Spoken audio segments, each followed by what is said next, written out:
Hello everybody! Now Subaru is a brand that has been growing very rapidly over the last decade. And they've launched a number of fully modern vehicles. However, one area they've consistently struggled with is in-car technology. Well, that changes now with this all-new Subaru Multimedia interface, a ground-up rethink with tons of improvements over the previous Starlink infotainment. Today we're going to walk you through this all-new system, showing you all the features as well as the settings. Let's go ahead and get into it.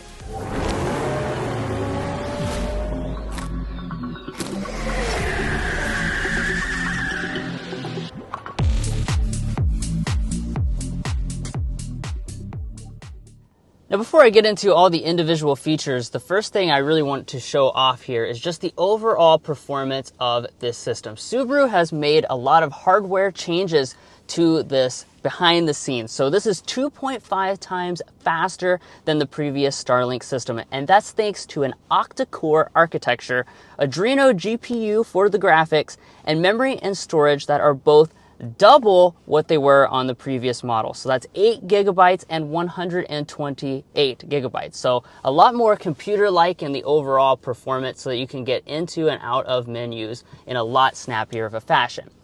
Now, as far as the actual layout, you can see, first of all, we've got this new kind of home screen. It's basically just a splash screen that gives you the date, time, temperature, and just gives you something kind of relaxing almost to look at. And then when you swipe over to your second home screen, this is where you can kind of reconfigure a couple different tiles with your maybe most commonly used information. Right now we've got our navigation and audio and calls. And then finally on our last home screen, this is where we have our other apps. Now, even though this is based on the Android Automotive OS, like I said, it's heavily skinned and it's actually not utilizing Google built in. So that means you won't see Google apps inside of this display, including Google Maps. This is a TomTom navigation system, just like you previously had. Now, as far as this, it is enhanced a bit over previous models, mainly in the overall performance and graphic quality. Now over here we've got our shortcut bar, and you can see you can go back to the home screen at any time. I'll pop next into the audio, and you can see it all kind of pops up inside of a nice window. Off to the side here, you've got all your different sources that you can very quickly choose between. And then you can pop over here if you want to get into some specific settings related to just the audio. And we'll go through all the different settings in just a second.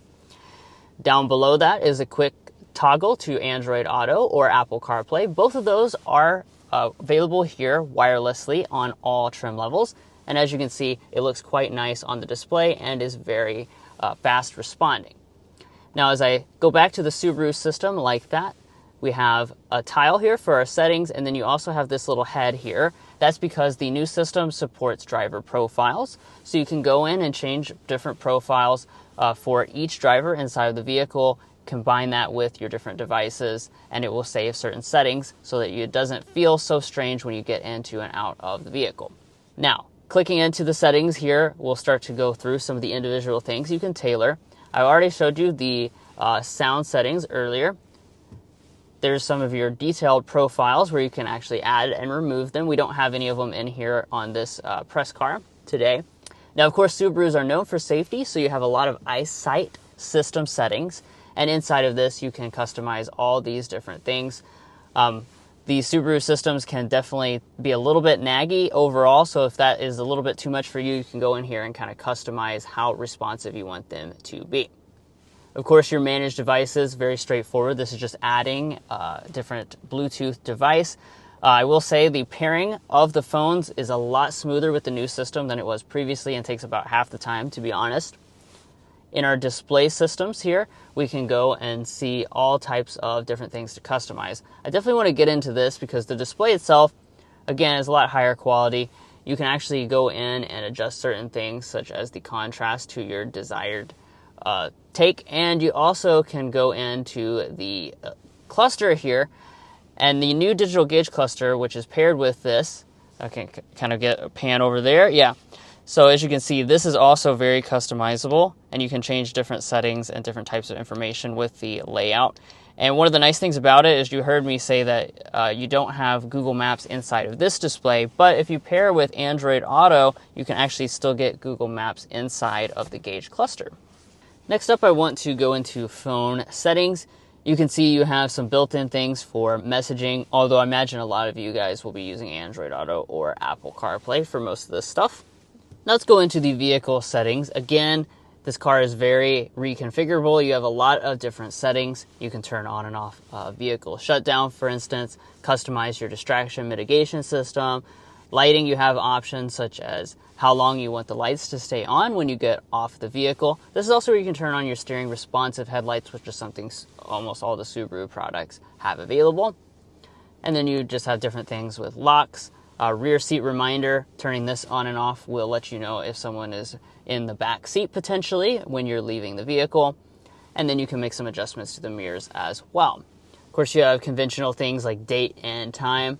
If we click into maintenance here, this will allow you to set maintenance reminders, giving you the ability to be reminded about oil changes and tire rotations.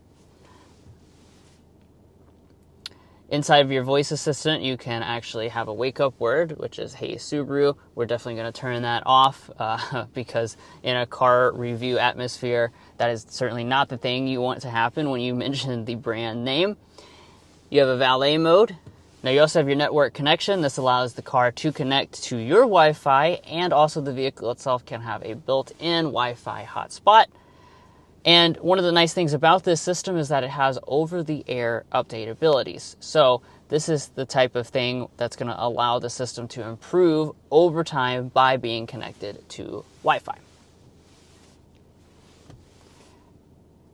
And then when I click right there, you can actually see some of the information about which software version you have. Again, it is going to change over time because you have the ability of over-the-air updates. So overall, this system is not extremely high-tech or anything like that, but it is a huge improvement over the previous system. And I also think that it really strikes a good balance between having plenty of features, as you've seen today, but also not being very complicated. This is certainly not an infotainment system where you have to go through menus on menus on menus. I think we've all seen cars where you have a really hard time making basic changes just because there's too many options. This limits the number of options to a meaningful number so that you can find what you're looking for relatively quickly. And then the everyday things that you use, such as wireless Android Auto and Apple CarPlay, work really nicely here and are easy to access. Well guys, that's the end of this tech help on the brand new Subaru Multimedia interface. Hopefully you found this walkthrough helpful, and if you did, please go down below and click subscribe. When you subscribe, that allows us to experience the latest and greatest cars and technology and be able to share that with you guys. If you're already a fan and subscriber of the channel, we appreciate your continued support, and we'll catch you next time as we sample more of the latest automotive delicacies.